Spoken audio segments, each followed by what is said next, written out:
اللہ تعالیٰ نے جو انسان پیدا کیے ہیں ان کے مزاج مختلف ہیں. ان میں کچھ لوگ ہوتے ہیں جو قوی ہوتے ہیں ارادے کے، جو فیصلہ کر لیا ڈٹ گئے.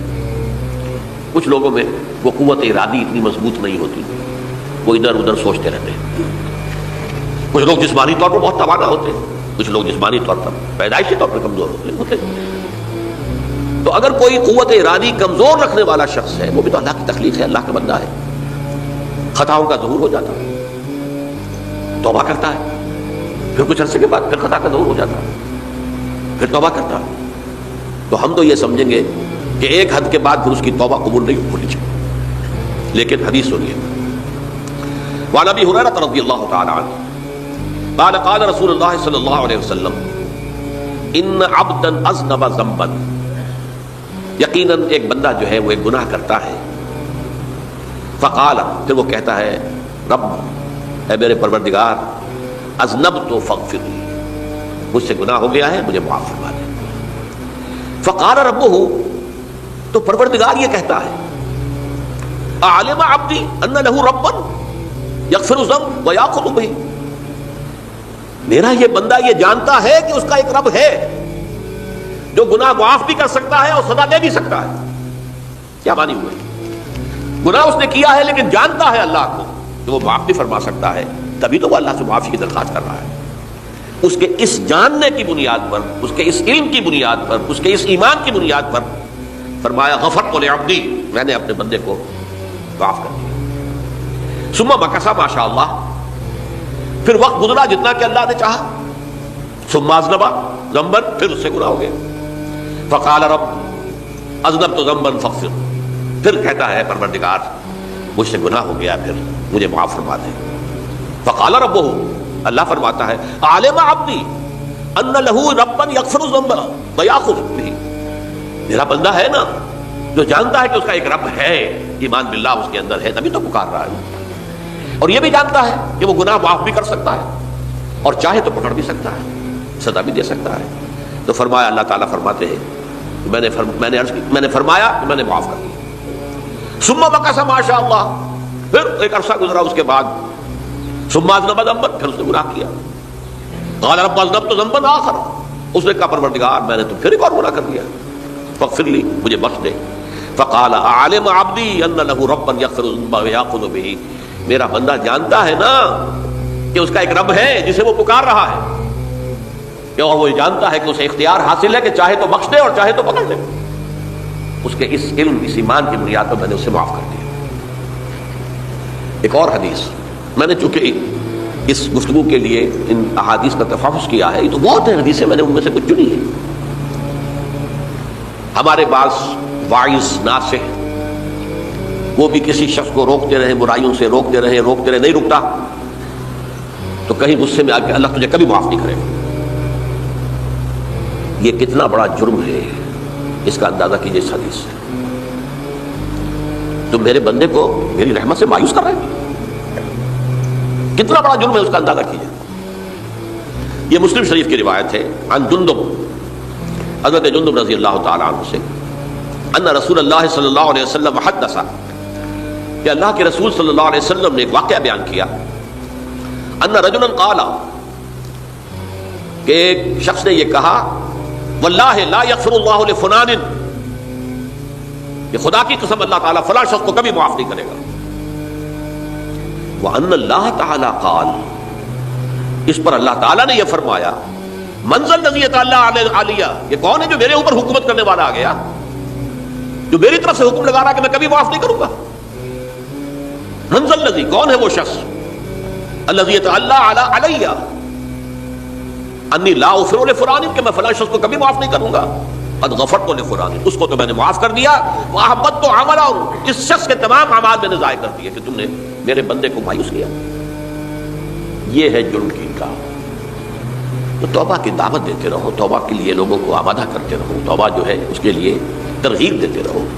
اللہ تعالیٰ معاف فرمانے والا. اب آخری حدیث سنا رہا ہوں، یہ تو بہت ہی عجیب حدیث ہے اور متفق علیہ، یہ بخاری اور مسلم دونوں میں. حضرت ابو سعید الخدری رضی اللہ تعالی عنہ جو ہے وہ اس کے راوی ہیں. حضور نے فرمایا کانا فیمن کانا قبلکم رجل قتل 99 نفسا، تم سے پہلے جو امت تھی بنی اسرائیل، گویا کہ ان کا ذکر ہے، اس میں ایک آدمی ایسا تھا جس نے 99 قتل کیے تھے۔ اب آپ اندازہ کیجئے کتنا بڑا گناہ کبیرہ ہے قتل۔ قرآن مجید میں آتا ہے فَكَأَنَّمَا قَتَلَ النَّاسَ جَمِيعًا، اگر ایک انسان کو بھی ناحق قتل کر دیا گیا تو یہ ایسے ہی ہے گویا کہ اس نے پوری نوع انسانی کو قتل کر دیا، اس نے 99 قتل کیے۔ فَهَلْ لَهُ مِن تَوْبَةٍ، پھر اس کے بعد یہ ہوا کہ اس کے اندر توبہ کا جذبہ پیدا ہوا۔ فَسَأَلَ عَنْ أَعْلَمِ أَهْلِ الْأَرْضِ، تو اس نے پھر سوال کیا، لوگوں سے پوچھا کہ زمین میں رہنے والوں میں کون سب سے بڑا عالم ہے۔ وَدُلَّ عَلَى رَاهِبٍ، تو اسے بتایا گیا فلاں راہب فلاں جگہ پر ہے، وہ بہت نیک ہے، بڑا عالم ہے۔ فَأَتَاهُ، وہ اس کے پاس آیا، فَقَالَ أَنَّهُ قَتَلَ 99 نَفْسًا فَهَلْ لَهُ مِن تَوْبَةٍ، انہوں نے کہا دیکھیے راہب صاحب میں نے 99 انسان قتل کیے، اب مجھے یہ بتائیے کہ میرے لیے توبہ کا کوئی امکان ہے؟ فقال لا، اس نے کہا نہیں۔ فقتلہ، اس نے اس کو بھی قتل کر دیا۔ فکمل بہ 100، اپنی سینچری مکمل کر لی، مطلب 99 کے بعد ایک کی کسر تھی، اس کو بھی قتل کیا، 100 پورے کر لیا۔ ثم سأل عن عالم اہل الارض، پھر اس نے پوچھا کوئی اور کوئی بڑے عالم انسان ہو۔ فدل علی رجل عالم، پھر اس کی رہنمائی کی گئی ایک بڑے عالم شخص کی طرف۔ فقال انہ قتل 100 نفس، تو اس نے وہاں جا کر کہا کہ میں 100 انسان ہلاک کر چکا ہوں، قتل کر چکا ہوں۔ فہل لہ من توبہ، میرے لیے توبہ کا کوئی امکان ہے؟ فقال نعم، اس نے کہا کیوں نہیں، 100 قتل کیے تب بھی کیا ہے، توبہ کا راستہ دروازہ کھلا ہوا ہے، معلوم یغرغر، جب تک کہ وہ گھنگرو نہیں بج رہا اس وقت تک تمہارے توبہ کا دروازہ کھلا ہوا ہے۔ پہلے افراد توبہ کریں اور صحیح توبہ کریں۔ صحیح توبہ کیا ہے؟ ہماری زندگیوں میں کوئی حرام شے ہے فوراً نکال باہر، ہماری معاشرت میں اور اس معاشرے میں رہتے ہوئے جو قانون ہے جس کے ہم پابند ہیں، ہم کسی زانی کو رجم نہیں کر سکتے، ناممکن ہے، یہ تو قانون ہی بنے گا تب ہوگا۔ ہم کسی چور کا ہاتھ نہیں کاٹ سکتے، تو قانون بنے گا تو ہوگا۔ تو ہم جن چیزوں پر عمل نہیں کر سکتے قانوناً، ان کے علاوہ باقی پوری شریعت جس پر عمل کیا جا سکتا اس پر عمل پیرا ہوتا ہے۔ سود میں بند نہیں کر سکتا، بینکوں کو میں آگ نہیں لگا سکتا، اور بینکوں کو آگ لگا دیں گے تب بھی سود تو ختم نہیں ہوگا، لیکن یہ تو کر سکتا ہوں نا کہ براہ راست سود میں ملوث نہ ہوں، سود پر قرضہ لے کر اپنا کاروبار نہ چمکاؤں نہ بڑھاؤں، سود پر قرضہ لے کر اپنے مکان نہ اونچا کروں، یہ تو کر سکتا ہوں۔ تو کم سے کم جو ڈائریکٹ کسی نے قانون نہیں بنایا کہ لازم ہے آپ پر کہ آپ سودی قرضہ لیں اور اپنی بلڈنگ عالی شان بنا لیں، کسی نے نہیں کی۔ یہ اگر کر رہے ہیں تو آپ مجرم ہیں۔ آپ کے معاشرے میں کوئی قانون نہیں بنا کہ پردہ ختم، برقع حرام، مصر یہ ترکی میں تو کر دیا گیا تھا برقع حرام، وہاں تو سر کو اوپر جو ہے ڈھانپنا جو ہے، اسکارف لینا بھی ممنوع ہے، یہاں تو نہیں ہے۔ پھر یہاں جنہوں نے چھوڑا ہے مجرم خود ہے۔ یہاں تو اللہ کا شکر ہے کوئی ایسا مصطفیٰ کمال پیدا آج تک نہیں ہوا ہے کہ جس نے ان چیزوں کا حکم دیا۔ ہاں ترغیب ہے، ذرائع ابلاغ کے ذریعے سے، فحاشی ہے، عریانی ہے، لیکن چوز آپ خود کرتے ہیں، فیصلے کا اختیار آپ کا اپنا ہے۔ تو جن چیزوں کے اندر بھی گناہ سے بچنے کا امکان ہے اس کو عملاً ترک کیا جائے، اور نمبر 2 عزم مصمم کر لیا جائے کہ اللہ اب بقیہ زندگی جتنی بھی ہے اس میں اپنی توانائیاں، اپنی قوتیں، اپنی صلاحیتیں صرف کروں گا تیرے دین کی تبلیغ اور تیرے دین کے قائم کرنے کی جدوجہد۔ عزم مصمم، یہ سلطنت خدا داد پاکستان، اور اللہ ہے خاص ہے خاصان رسول، وقت دعا ہے، امت میں تیری آ کیا جب وقت پڑا ہے۔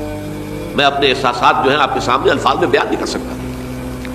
یہ جب یروشلم کی تباہی ہوئی تھی جس کا میں نے ذکر کیا ہے، 6 لاکھ انسان قتل ہوئے تھے، اور 6 لاکھ کو نبوکدنضر جو تھا وہ ہانک کر بھیڑوں بکریوں کی طرح بیبیلونیا لے گیا تھا۔ اس سے پہلے کتنے ہی نبی اہل کتاب کے وہ کہتے رہے تھے کہ ہوش کرو، توبہ کر لو، بلکہ ایک جگہ کے الفاظ یہ ہیں درخت کی جڑ پر کلہاڑا رکھا جا چکا ہے، اب بھی ہوش میں آ جاؤ، ہوش میں نہیں آئے۔ دنیا پرستی جو بھی ان کے نفس پرستی جو بھی ان کے اوپر مسلط ہو چکی تھی، اس نے انہیں توبہ نہیں کرنے دی، تباہی و بربادی ہو گئی۔ آج ہماری نگاہوں کے سامنے عراق کے ساتھ کیا ہو رہا ہے، بغیر اس کے کہ کوئی جرم ہوتا، بغیر اس کے ہم تو بڑے بڑے جرم کر چکے ہیں ان کی نگاہ میں۔ نان پرولیفریشن ٹریٹی جو ہے اس کے خلاف ہمارا عمل جا رہا ہے پوری دنیا کے اندر، ان کا کہ ہم اس کو ایٹمی صلاحیت کو نہیں پھیلنے دیں گے۔ وہ ایک خاص وقت میں افغانستان میں انہیں ہماری ضرورت تھی اپنے اصل دشمن USSR اپنے مقابل کی طاقت کو ختم کرنے کے لیے، اس وقت انہوں نے اپنا منہ جو ہے پھیر لیا تھا، نہیں دیکھا تھا، اور ہمارے ہاں اللہ کی یہ رحمت آ گئی کہ ایٹمک صلاحیت بھی حاصل ہوئی، اور پوری دنیا میں شاہ عبداللہ نے کہا تھا، پرنس عبداللہ نے، کہ یہ آپ کا نہیں ہے، یہ جو نواز شریف صاحب سے جب اس کا ہم نے دھماکہ کیا ہے، یہ بم آپ کا نہیں ہے، یہ پوری امت مسلمہ کا بم ہے۔ کیسے یہ برداشت کر سکتے ہیں یہودی اور یہودیوں کے اعلی کار عیسائی، خاص طور پر Protestants, West white Anglo Saxon Protestants? تو سمجھ لیجئے کہ پاکستان کی جڑوں پر بھی تیشہ رکھا جا چکا ہے۔ یہ میرے احساسات کی اس سے کم میں تعبیر ہو نہیں سکتی، لیکن اب بھی امکان ہے، اب بھی امکان ہے، اب بھی امکان ہے۔ توبہ کرو، توبہ کراؤ، مل جل کر طاقت بنو، کوشش کرو کہ یہاں اسلام کا نظام آ جائے، اور اس اسلام میں بھی دعا کرو اللہ تعالیٰ سے کہ اللہ ہمیں مہلت عطا فرما دے، ہمیں کچھ اور مہلت عطا فرما دے، اے اللہ ہمیں کچھ اور مہلت عطا فرما دے۔ بارک اللہ لی ولکم فی القرآن العظیم ونفعنی وإیاکم بالآیات والذکر